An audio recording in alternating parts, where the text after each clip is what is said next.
Yo, what's good? So I just caught SportsCenter on ESPN, and the entire panel was absolutely losing their minds about what can only be described as a potential heist for the Los Angeles Lakers. An NBA insider has just dropped an absolutely bombshell Lakers trade report, and following what has been a genuinely electric start to the regular season for LA, a huge new trade report has emerged that has fans completely fired up and excited about the possibility of adding championship-level talent to an already impressive roster. The analysts are going to break down this seismic trade speculation, as well as a ton of other critical updates ahead of the Lakers' next game. But before we dive deep into the blockbuster reporting, the SportsCenter crew wants to acknowledge that the support from Lakers fans has been absolutely unbelievable throughout this incredible start to the season. There's a ton to go over today, and obviously, with the way the Lakers have been playing fantastic basketball this year,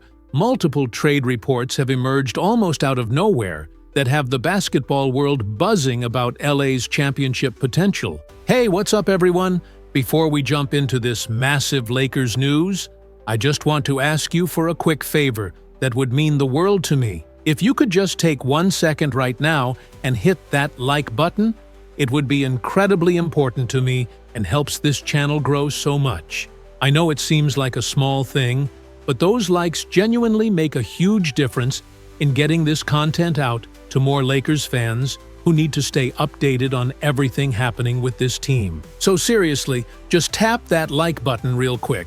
It literally takes 1 second, and it helps me out more than you know. Now let's start with the Klay Thompson situation, because this is genuinely massive according to the panel. Klay Thompson is currently with the Dallas Mavericks and is experiencing legitimately the worst start to any season of his entire Hall of Fame career. The numbers are genuinely shocking and difficult to comprehend for a player of his legendary caliber and championship pedigree. Thompson is averaging only 7.6 points per game with horrific shooting percentages, just 31.6% from the field overall, and an even more concerning 26.4% from three-point range. His offensive impact has completely fallen off a cliff compared to his previous elite standard. The Dallas Mavericks organization, meanwhile, is occupying last place in the Western Conference standings and presenting the absolute worst offensive efficiency rating in the entire NBA, despite having what should be competitive talent on the roster.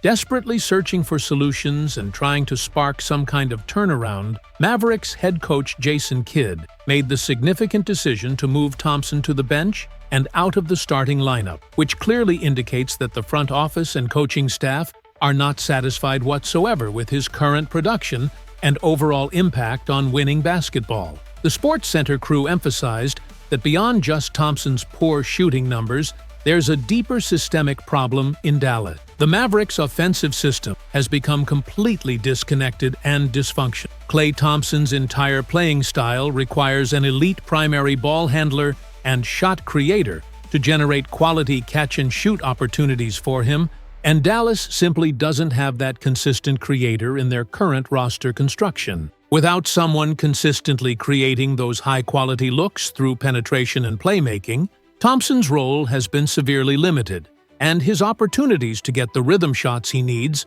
have drastically diminished. The analysts think Dallas is likely heading toward a rebuilding phase, or at minimum, a major roster retool, and Klay Thompson, despite his current struggles, can still provide immediate championship-level value to a legitimate contending team that has the right offensive infrastructure and playmaking to maximize his ability. And this is precisely where the Los Angeles Lakers enter the picture as an absolutely perfect destination, according to the panel. The Lakers have actually demonstrated genuine interest in acquiring Klay Thompson in the past, according to league sources, and LA is currently searching for exactly what Thompson provides when he's in the right system. Reliable, championship-experienced three-point shooting, proven playoff performance under pressure, and veteran leadership. Thompson in the Lakers' offensive system playing alongside elite creators and playmakers would be a completely different situation than what he's experiencing in Dallas's struggling offense. The SportsCenter crew thinks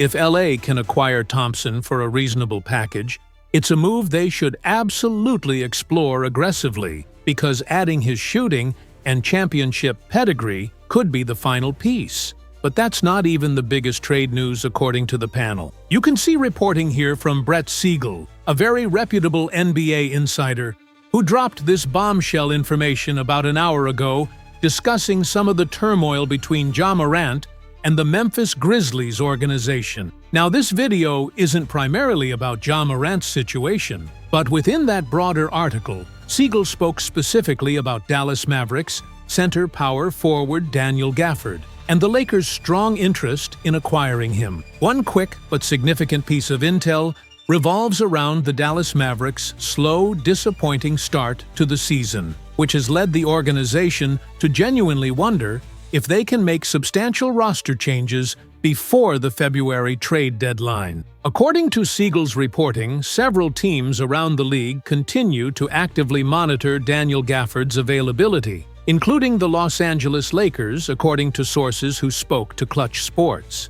So folks, this is genuinely pretty interesting because if you've been following Lakers coverage for any length of time, Daniel Gafford has been a player that's been covered extensively as a potential target. Gafford obviously used to play alongside elite talent and had a pretty good stint. He's had a very solid career overall. For the Lakers, who are off to such an incredible 7-2 start, and with the Mavericks potentially exploring trade scenarios, this situation bears serious monitoring. You can see here that Dallas Mavericks big man Daniel Gafford is being mentioned as at least a situation worth monitoring closely. And obviously Gafford signed a 3-year, $60 million contract extension. He's only 27 years old, which is perfect for the Lakers' timeline and critically important. He is trade eligible this season, which is what makes things even more intriguing. Because first, he's a player under team control for multiple years, providing long-term value.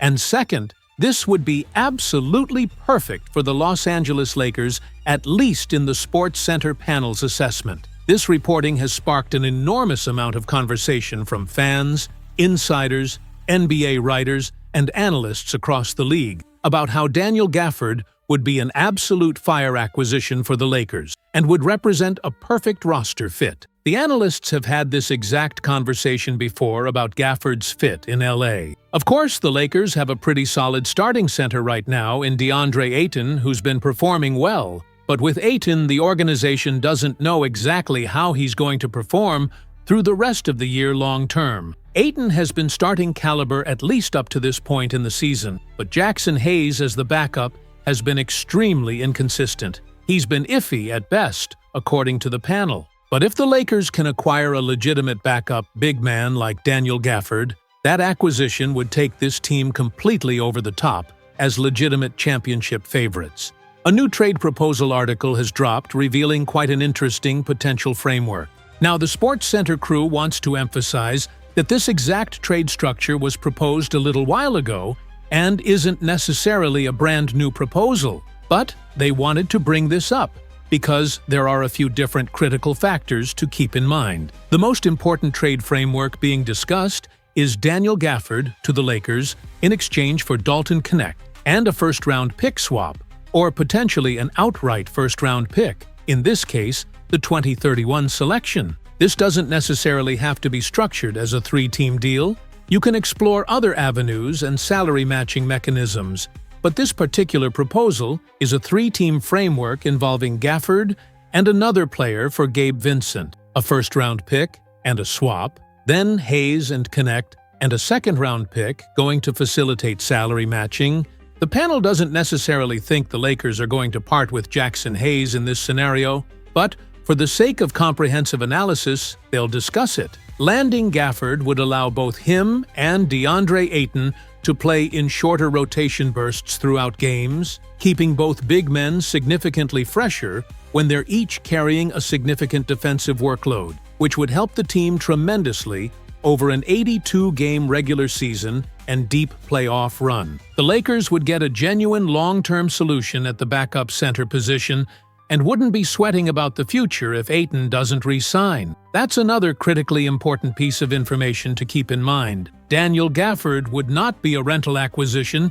He'd be under contract for a couple more years, providing stability. DeAndre Ayton is a potential rental since the Lakers don't know his plans after this season ends. Gafford has been dealing with some minor injury troubles recently, but this season he's played 3 games, averaging 12 points per contest. But let's look at his proven track record and past performance. In 2023 and through the first half of last season, Gafford played together with Dallas alongside their core, and Gafford was actually one of the Mavericks' significant pieces that they acquired at the 2023-24 trade deadline from the Washington Wizards. Throughout his career, Gafford is averaging almost 10 points per game, and really over the past handful of seasons he's been a great bench big man option and a very solid rebound. His rebounding has fallen off slightly, but he's also a pretty darn good defender, this year averaging basically 2 blocks per game, and over the past few years consistently averaging around 2 blocks per contest. The SportsCenter panel emphasized